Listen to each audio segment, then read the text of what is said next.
My name is Ayomide Johnson, but if you walk through the narrow congested lanes of Idumota Market or the crowded corners of Surulere, nobody calls me that.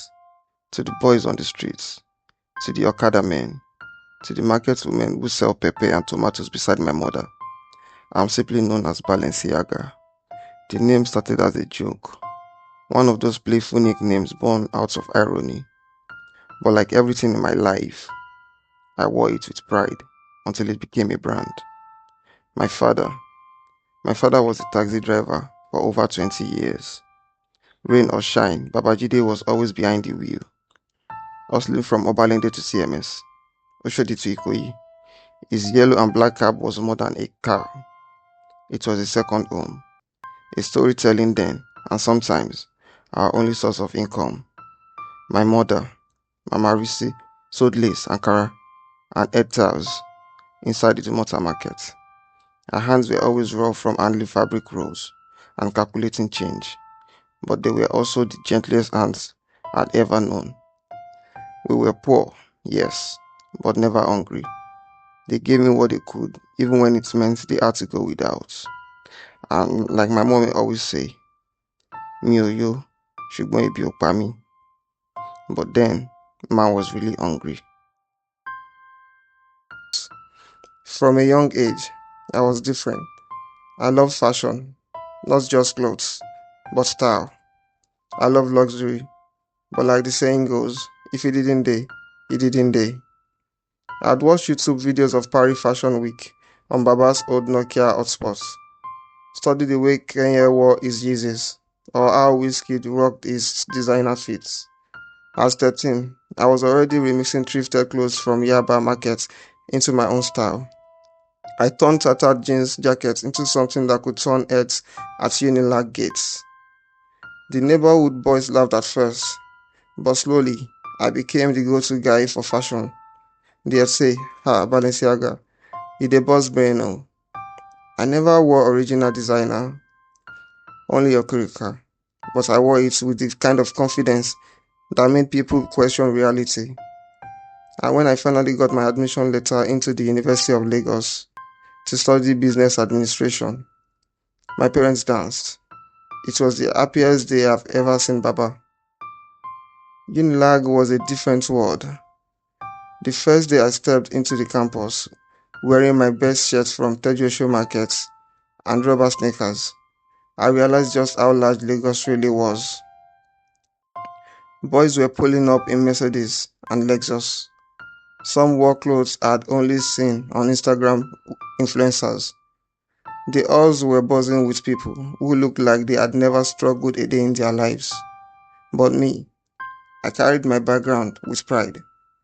I told myself that style wasn't about money, it was about attitude, and I had that in abundance. Within weeks, I started getting noticed. People whispered my nickname in class. That guy they drip. Some would say, na Balenciaga Boy be that. Then I met Kolo, real name Collins. He was a final year student studying political science, but barely ever showed up to class. He drove a white Range Rover with tinted windows and had two iPhones. He always wore designer outfits and had this air of dangerous charm around him. We met during a campus fashion show. I was wearing a makeshift Versace look I had sewn from a bedsheet. Kolo laughed, not mockingly, but in approval. Guy, you dey mad? You for dey Milano, not UNILAG, he said, patting my shoulder. That was the beginning. Through Kolo, I met White Lion and Shasha Prada, two other big boys with money, women, and connections. They saw something in me, style, hunger, or maybe just desperation, and welcomed me into their fold. I had heard whispers of what they did. Of course, Yahoo Yahoo, but I never asked questions, and they never confirmed until one night. We were sitting in a lounge in Lekki, sipping expensive drinks I couldn't pronounce. Kolo leaned over and said, Ayo, you fit make this your fashion dream real oh, but you dey reason like poor man. Na soft life we dey chase, you go dey alright. He pulled out his MacBook and showed me an inbox of emails received from foreign women who had sent him thousands of dollars. Fake love, fake identities, real money. I should have walked away, but I didn't. That's nice. I created a Gmail account with the name Stephanie Lovewell. I downloaded photos of white women from Google. I wrote my first email. Hey baby, I miss you. Send me something to shop, please. A week passed, then two. Nothing. I was about to give up when one morning, in my hostel room, I got a notification. $2,500 wired to a fake PayPal. I sat up. I read the message again. It was real. My hands shook. I didn't know whether to laugh or cry. I rushed to the mirror. Look at myself. The boy from Idumota, who had once patched slippers with super glue, had just made more money than his father earned in a year. That was the moment I knew. This was no longer just about fashion. This was about power. The day I touched my first real money, the air changed around me. It wasn't just about the 2 million naira I now had in a shadow account. It was what it meant. I could finally afford the things I used to window shop on Instagram. That week, I ordered my first real designer sneakers, Balenciaga track runners, straight from a plug Shasha Prada introduced.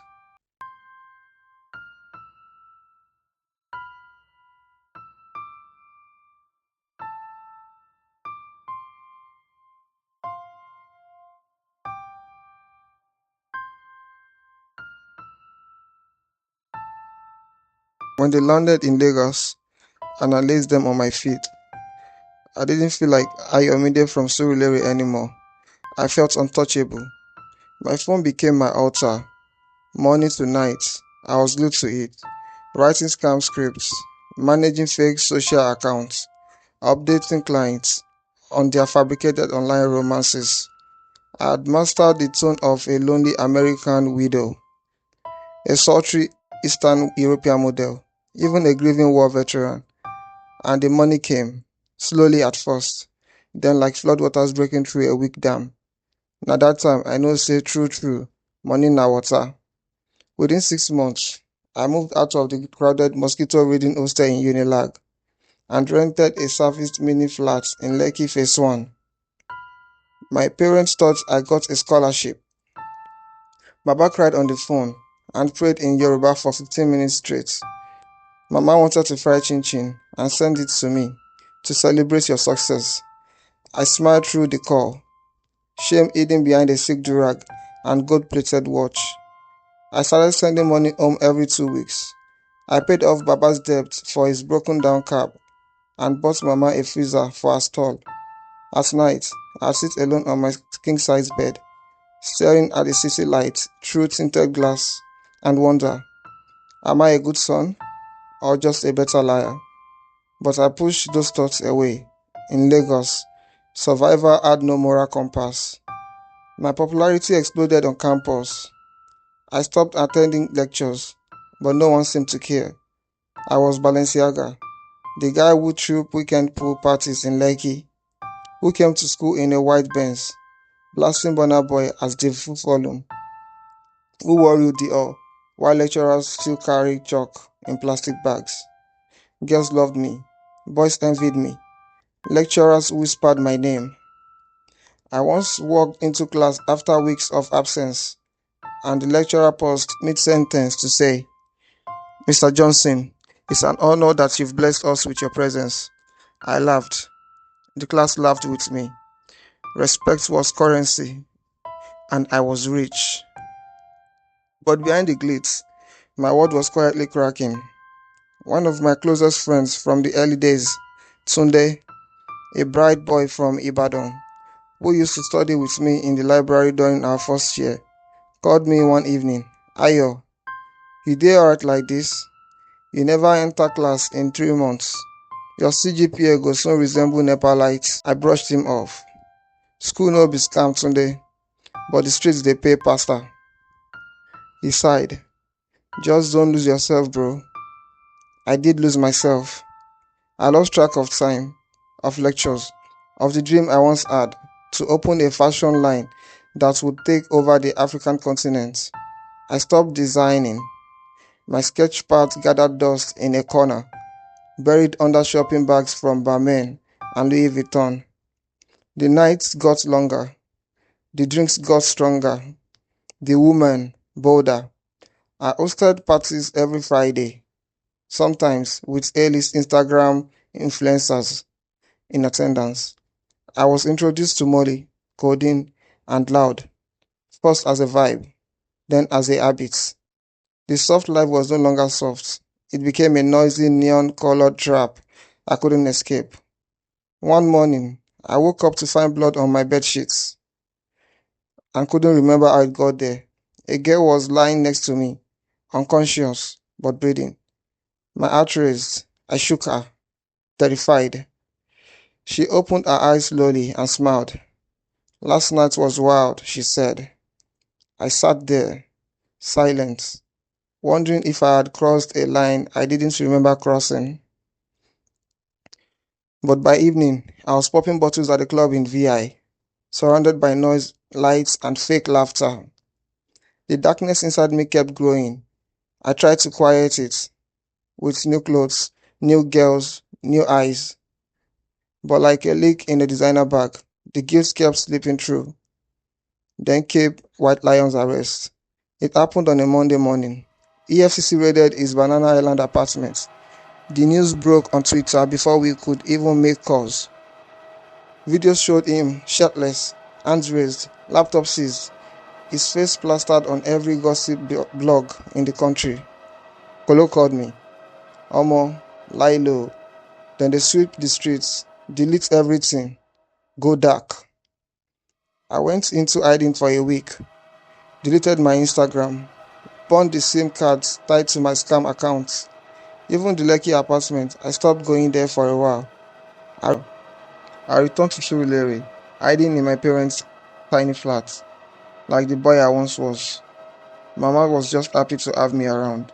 She made amala and ewedu every night. I couldn't tell her that the big life she prayed for me was crashing around me like broken glass. One afternoon, I sat outside, shirtless, watching the neighborhood boys play football in the streets. A little boy, no older than 10, walked up to me. Are you Balenciaga? I nodded, trying to smile. You get money past whiskey? I laughed weakly. Like that.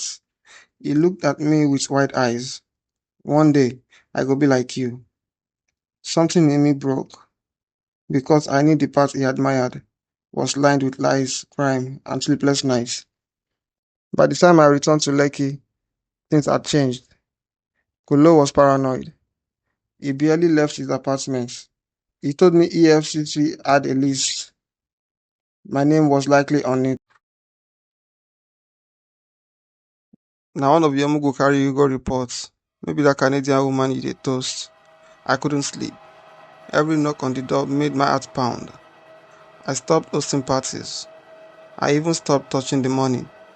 I sat in my living room one night, surrounded by things I once worshipped.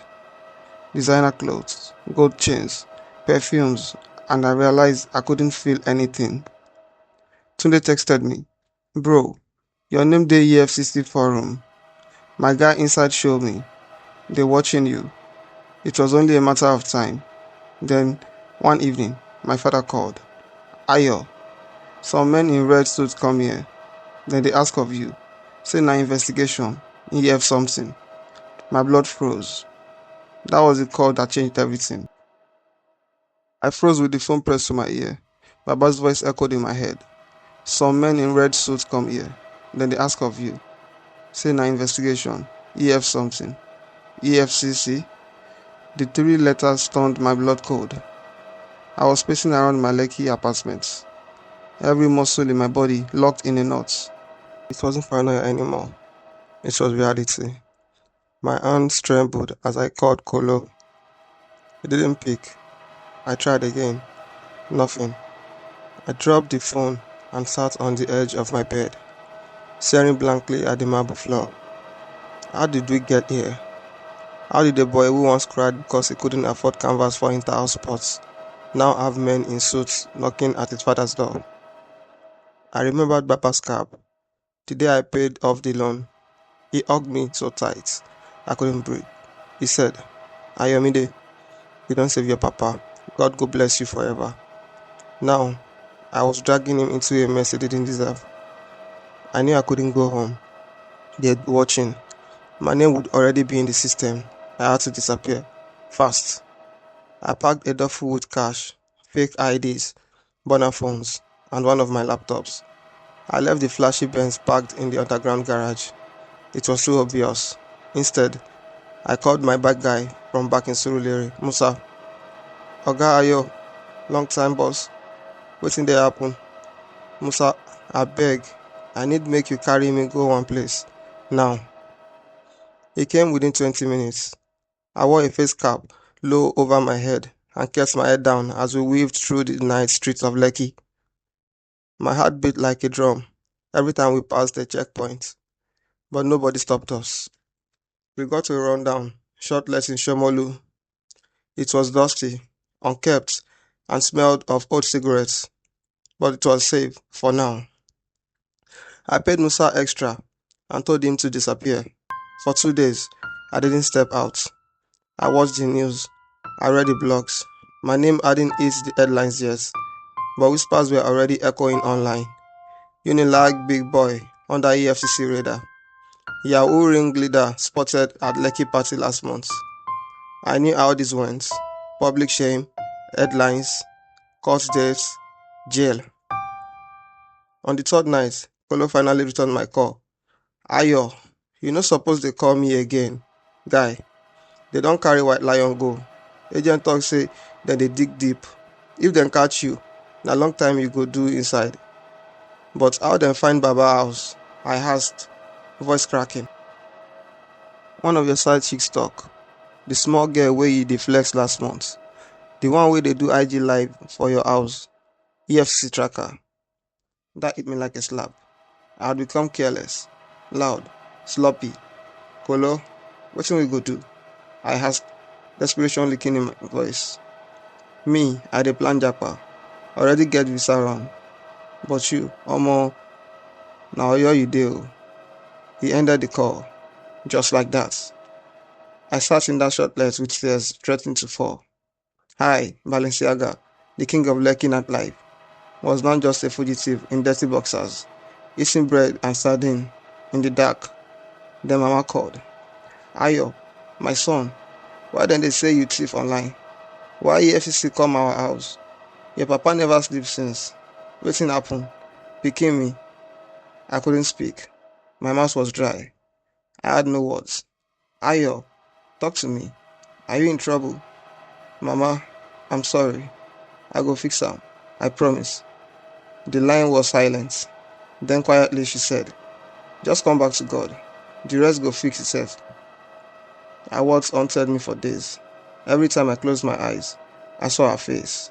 The worry, the pain.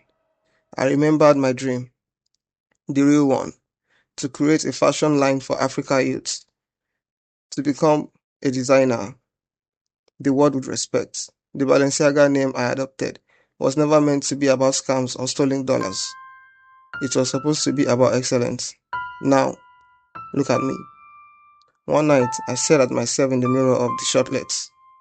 My skin was pale from lack of sun, my hair untrimmed, my eyes bloodshot. I looked like a ghost. That night, I made a decision. I would turn myself in. I called Sunday. Guy, I won't surrender. Are you sure, Ayo? Because once you do, your whole life will change. My life already changed. I just won't face him. He arranged for a lawyer, one of his church uncles who had handled cases like this before. He said EFCC might give a deal if I cooperated.